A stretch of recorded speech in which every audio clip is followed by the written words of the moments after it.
Get ready for the dictation. Start. India has been in a phase of jobless growth for at least 2 decades now, coupled with rising poverty and discontent in rural areas.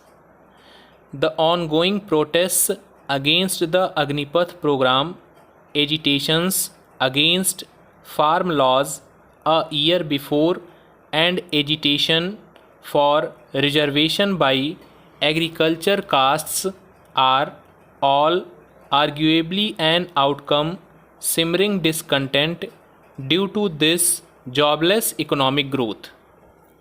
Why could India not generate a pattern of growth that produces jobs and inclusive development in the way most of the East Asian countries have done? Caste, which is mostly confined to politics, could be among the answers, a structural factor that impedes economic transformation in India. Indeed, there is a link between economic transformation and caste in India, which is often missed by academics. In contemporary literature, too, caste enters as a post facto category in understanding inequalities in economic and social outcomes, when the fact is that caste is central to economic transformation itself. Caste, through its rigid social control and networks, facilitates economic mobility for some and erects barriers for others by mounting disadvantages on them.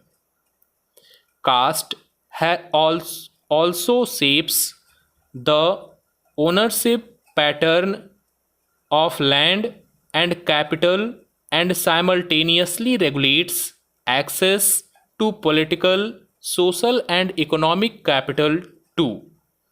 There are three ways in which caste impedes the economic transformation in India: ownership and land inequality related to productivity failure within the farm sector, elite bias in higher education, and historical neglect of mass education, and caste based entry barriers and exclusive networks in the modern sector.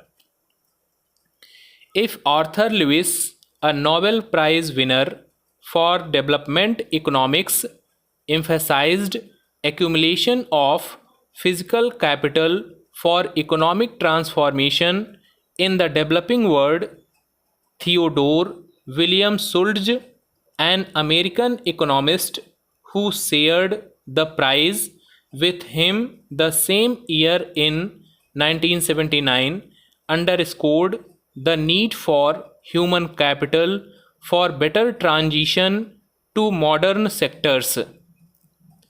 For him, an educated workforce enhances productivity while entrepreneurship ability is increased through education, training, experience, and so on. Hence, the divergent outcomes in structural transformation between countries in the global south, particularly India, China, and Southeast Asia, is due to these three factors.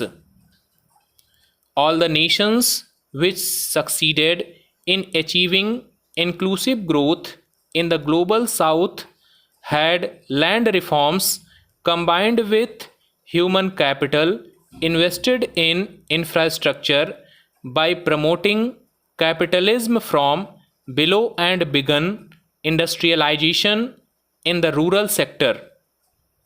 Only India lost on all three counts. India has one of the highest land inequalities in the world today. Unequal distribution of land was perpetuated by British colonial intervention that legalized a traditional disparity. Some castes were assigned land ownership at the expense of others by the British for its administrative practices. The British inscribed caste in land governance categories and procedures that still underpin post colonial land ownership pattern in India. They made an artificial distinction between proper cultivators who belong to certain castes and those laborers, lower caste subjects who cultivated granted oblique gifted lands that have institutionalized caste within the land revenue bureaucracy. The prescribed categories and practices have entrenched caste inequality in land ownership. Even the subsequent land reform that took place after India's independence largely excluded Dalits and lower castes. It emboldened and empowered mainly intermediate castes at the expense of others in rural India. Even the Green Revolution that brought changes in the farm sector did not alter land inequality, as it was mostly achieved through technological intervention. Though India has certainly seen surplus food production since then, the castes that were associated with this land pattern and benefited from the Green Revolution tightened their social control over others in rural India. Land still defines social status and pride in many parts of rural India. Stop.